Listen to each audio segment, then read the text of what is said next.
미국 주식에 투자하시는 여러분, 지금 아시아에서 수십 년 만에 한 번 올까 말까 한 정말 거대한 경제 지각 변동이 일어나고 있습니다.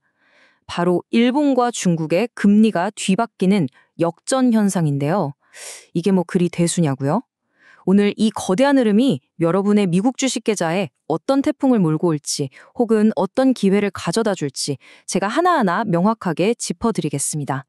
아마 지금 많은 분들이 아니, 일본이랑 중국 금리 얘기가 내가 가진 테슬라, 애플 주식이랑 도대체 무슨 상관이야? 라고 생각하실 거예요.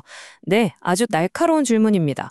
오늘 이 시간 끝까지 함께 하시면 그 연결고리가 얼마나 직접적이고 강력한지, 그래서 우리가 뭘 대비해야 하는지 정말 확실하게 아시게 될 겁니다.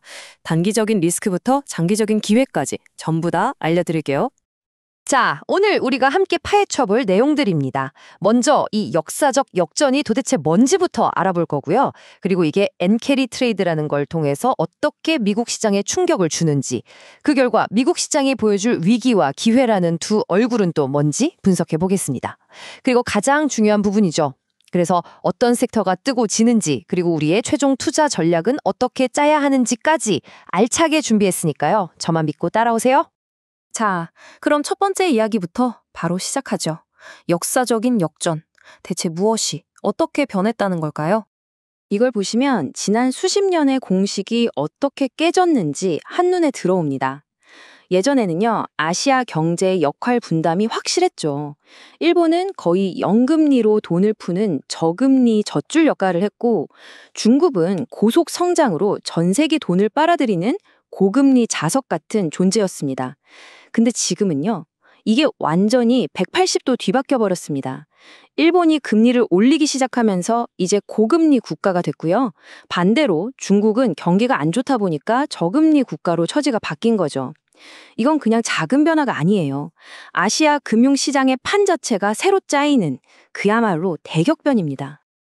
자, 숫자로 직접 한번 보실까요? 일본의 10년 만기 국채금리가 무려 1.95%까지 치솟았어요. 이게 18년 만에 최고치입니다. 반면에 중국은 1.81%까지 떨어졌죠. 네, 일본 금리가 중국 금리보다 높아진 겁니다. 바로 이게 역전의 순간이죠. 왜 이런 일이 벌어졌을까요? 간단합니다. 일본은 이제 지긋지긋한 디플레이션에서 벗어나면서 금리를 올려야 하는 상황이고, 중국은 부동산 문제에 경기 침체 우려까지 겹치면서 금리를 계속 내려야만 하는 서로 완전히 다른 길을 가고 있기 때문입니다. 그래서 전문가들이 그냥 넘길 일이 아니라고 경고하는 겁니다. 이건 단순한 숫자 노름이 아니라는 거죠. 지난 수십 년간 이어져 온 저물가, 저금리 시대, 즉 디스인플레이션 시대가 드디어 막을 내리고 있다는 가장 강력한 신호탄이라는 겁니다. 이게 뭘 의미하겠어요? 글로벌 자금의 흐름, 그 거대한 판이 바뀌고 있다는 뜻이고요. 이건 곧 우리 투자자들이 뛰는 운동장의 규칙 자체가 바뀐다는 걸 의미합니다. 아니, 근데 아시아에서 금리가 역전된 게 어떻게 태평양 건너 미국 증시의 심장부까지 영향을 준다는 걸까요? 그 비밀의 통로, 바로 엔캐리 트레이드에 있습니다. 엔캐리 트레이드 들어보신 분들 많으시죠? 원리는 진짜 간단해요. 이자가 거의 공짜나 다름없던 일본에서 엔화를 싸게 빌립니다. 그리고 그 돈으로 이자를 훨씬 많이 주는 미국 주식이나 채권에 투자하는 거죠. 그 금리 차이만큼을 고스란히 먹는 전략이에요. 이게 지난 수십 년 동안 미국 증시를 떠받쳐 온 어마어마한 자금줄 중 하나였습니다. 그런데 이제 파티가 끝난 겁니다. 자, 상상해 보세요. 일본이 금리를 올리면 어떤 일이 벌어질까요? 첫째, 엔화 빌리는 비용이 비싸지겠죠. 둘째, 엔화 가치가 막 올라갑니다. 그럼 투자자들은 어떻게 할까요? 그렇죠. 셋째, 이젠 아니다 싶어서 그동안 투자했던 미국 주식 같은 해외 자산을 팔아치우기 시작하는 겁니다. 그리고 마지막으로 그 판돈을 다시 엔화로 바꿔서 일본으로 가져가 빚을 갚는 거죠. 이걸 전문 용어로 언와인딩, 즉 청산이라고 부르는데요. 바로 이 세 번째 단계, 미국 주식 매도가 우리 시장에 직접적인 폭풍을 몰고 오는 주범인 겁니다. 자, 그럼 이제 미국 시장은 그냥 폭락만 하는 거냐? 그건 또 아닙니다. 아주 흥미롭게도 이 현상은 미국 시장의 동전의 양면처럼 단기적으로는 엄청난 악재지만 장기적으로는 오히려 기회가 될 수도 있거든요. 일단 어두운 면부터 보죠. 단기적으로는 매도 압력이 엄청 갈 겁니다. 방금 말씀드린 엔캐리 트레이드 자금이 빠져나가면서 주식을 막 던지겠죠. 여기에 일본 국채금리가 오르면 미국 국채금리도 따라 오르거든요. 그럼 기업들 돈 빌리기 힘들어지니까 주식에는 당연히 안 좋죠. 또 일본의 큰 손들, 연기금 같은 기관들이 해외에 뒀던 돈을 다시 일본으로 가져갈 수도 있습니다. 이것 때문에 단기적으로 S&P 500 지수가 1에서 3% 정도는 조정을 받을 수 있다는 분석이 나옵니다. 하지만 여기서부터가 진짜 중요합니다. 길게 보면 오히려 기회 요인도 있어요. 첫째, 일본이 여전히 세계 최대의 미국 국채 고객이라는 점은 변함이 없고요. 둘째, 미국과 일본의 금리 차이가 줄면 달러가 약해지거든요.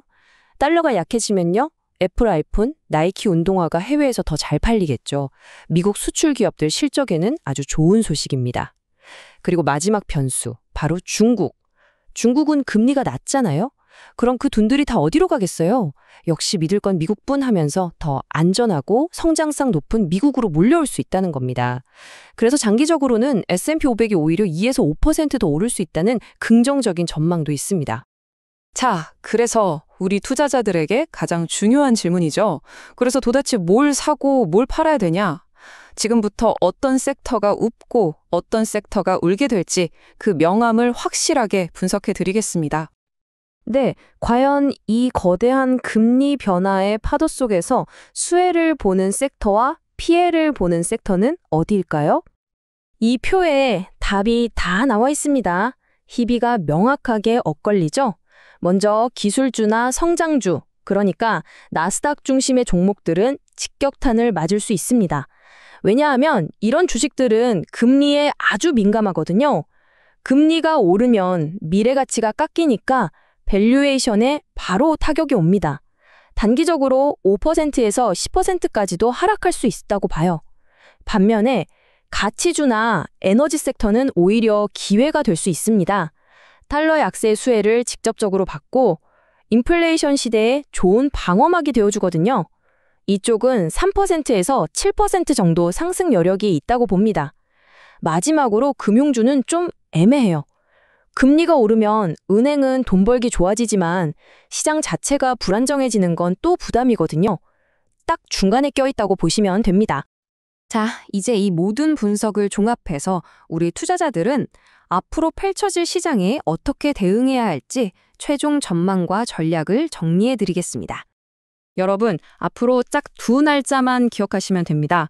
바로 12월 19일에 있을 일본은행의 통화정책회의, 그리고 비슷한 시기에 열릴 미국 연준의 최종 금리 결정입니다. 이 두 회의 결과가 시장의 단기적인 방향을 결정할 테니까요. 달력에 꼭 동그라미 쳐두셔야 합니다. 그래서 우리의 전략은 딱 세 가지로 요약됩니다. 첫째, 단기적으로는 변동성을 각오해야 합니다. 시장이 크게 흔들릴 수 있으니 현금 비중을 좀 확보해두는 게 좋겠죠? 둘째, 이건 구조적인 변화의 시작이니까 길게 봐야 합니다. 포트폴리오의 무게중심을 성장주에서 가치주나 에너지 쪽으로 조금씩 옮기는 리밸런싱을 진지하게 고민해 볼 때입니다.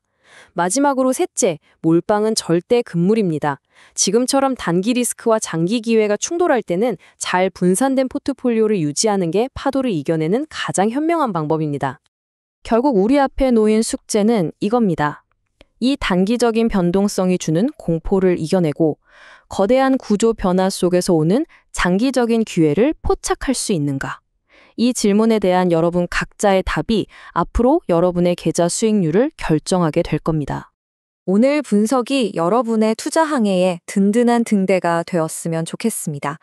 앞으로도 저희 모여라 서학개미에서는 이렇게 글로벌 경제의 큰 흐름을 읽고 여러분의 소중한 포트폴리오를 지키는 데 도움이 되는 깊이 있는 분석을 계속 전해드릴 겁니다. 저희와 계속 함께하고 싶으시다면 채널 구독과 알림 설정 잊지 마시고요. 저는 더 유익한 내용으로 다시 찾아뵙겠습니다. 감사합니다.